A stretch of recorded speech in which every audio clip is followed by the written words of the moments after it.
Hi, welcome back. In this video, we'll be seeing how to capture a bursting water balloon using a very fast shutter speed.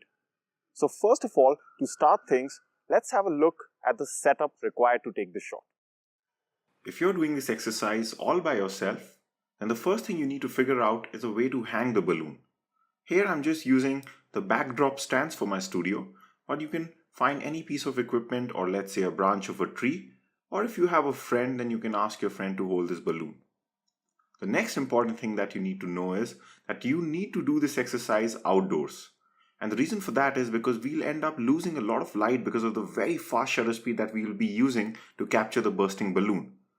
And if we are doing this indoors or in an area where there's not enough of ambient light, then that will mean that we'll have to really bump up our ISO, which will lead to a lot of noise. So just to keep the ISO slightly down, we have to do this exercise outdoors. The next thing that you would need if you're shooting all by yourself is a way to burst the balloon. You'll be at your camera and taking this shot, and at the same time you would be required to burst the balloon. So you would need something long which can reach the balloon. So here I'm just using a stick at the end of which I have taped a needle. Then you'll dial in the appropriate settings and you're all set to fire away the shots to capture this bursting balloon. Now what those settings are and how exactly to take this shot while it bursts is what we'll go into now.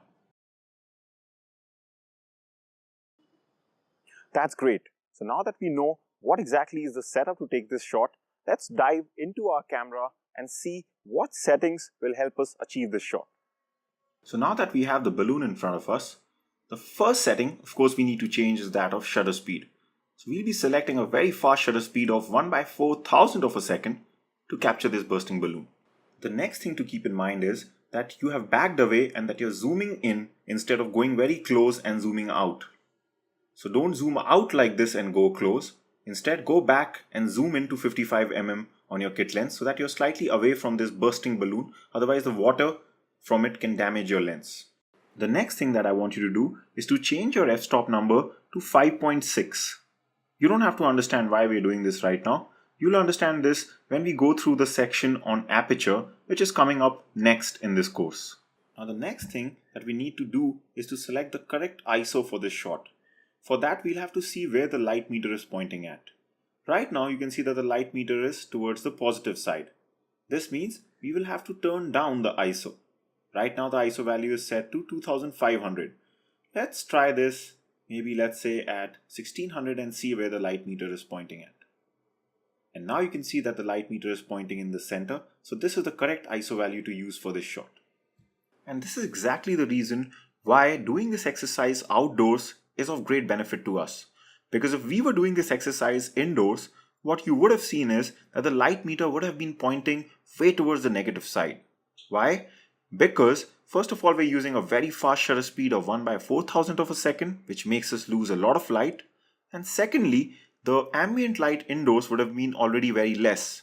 This would have forced the light meter to go towards the negative side, which in turn would have forced us to choose a very high ISO value to get the light meter in the center, like let's say ISO 6400 or maybe even higher, which would have resulted in a shot with a lot of noise, which is something that we want to avoid. So here, shooting outdoors has enabled us to use a moderate ISO value of ISO 1600. Now I'm actually doing or performing this exercise on an extremely overcast and dark day. If you're out there on a normal sunny day, I'm sure you would even get something lesser than ISO 1600. Alright, so we're all set to take this shot, but there's just one setting that we still need to learn, which is called as burst mode. Now using burst mode will allow you to fire multiple shots so that you don't have to rely on just one shot to capture the moment where you're bursting the balloon. So taking multiple shots increases the likelihood of capturing that moment where the balloon gets pricked. So first of all, let's see how to activate this burst mode on our Nikon and Canon cameras. And then we'll come back to this shot. If you have a Canon camera, there are two ways to activate the burst mode.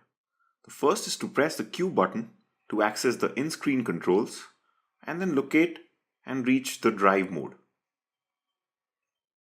Press set and then inside the drive mode, change from single shooting to continuous shooting. Another quick way is to directly locate the drive mode button, which is a button with multiple squares. Press it and select continuous shooting. If you have a Nikon camera, then look out for a button with multiple squares on it. This can be placed at different positions in different cameras.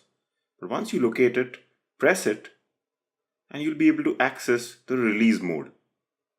Inside the release mode, select continuous shooting option. When you're on the burst mode, the camera is ready to take multiple shots. The whole procedure of taking a shot remains exactly the same. The only difference is that when you lock focus and finally press the shutter button, you have to keep the shutter button pressed and the camera will keep on taking shots as long as the shutter button is pressed.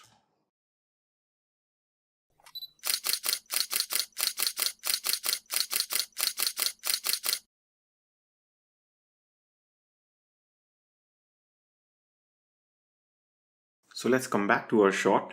Let's activate the burst mode. And now we are fully set to burst this balloon using the needle. So I'm going to bring the needle closer, lock focus on the balloon and fire away. Let's go.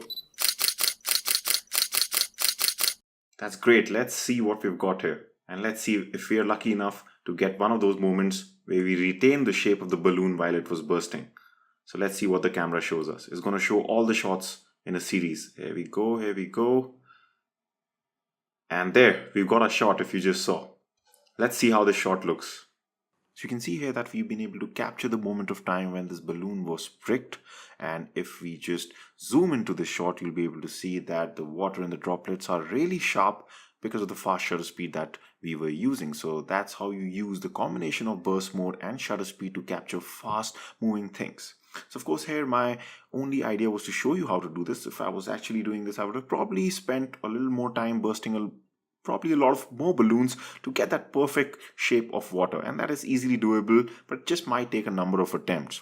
So it's also a question of luck. You might just get it on the first go itself, but now that you know how to do it, you can apply that to any type of shot that you want. So that's how you burst a balloon and capture it using burst mode and fast shutter speed. I'll see you in the next exercise.